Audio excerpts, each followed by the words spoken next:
than fossils. Fossils are accidents.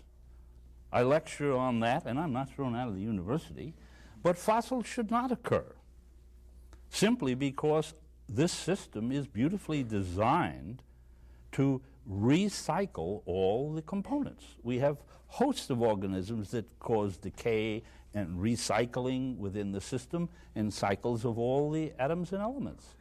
And it is only the exceedingly stupid or those caught in accidents that get preserved as fossils. And that goes for the men who fell in crevasses and the mammoths. Unfortunately, then, our judgments are based on remnants of probably the ones that are being selected out rather than the average. And gaps in the rock record, to be sure, you're quite correct. Nowhere does that column exist, because we have, on one hand, erosion taking place above sea level and deposition taking place below sea level or water level.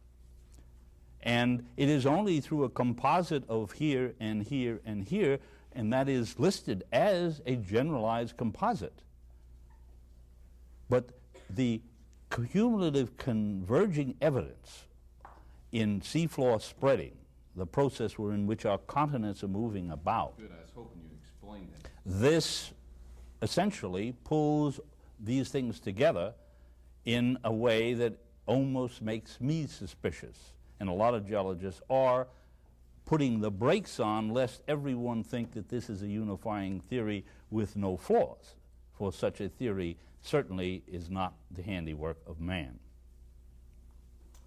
And you brought up several questions on Big Bang. I think that was in the news here recently. I know I talked about it on the radio program, and the news article that I read stated how the universe could have come from particle the size of an atom. And you could have won $1 million. That "could" is a critical operative word. Both of you make a comment on the Big Bang theory from your... It's purely that.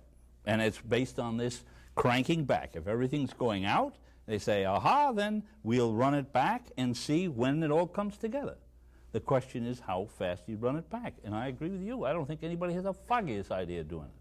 And they come back at different times. And they'll be arguing about that at professional meetings for some time. And we'll all go on with our lives completely indifferent to that, I might add.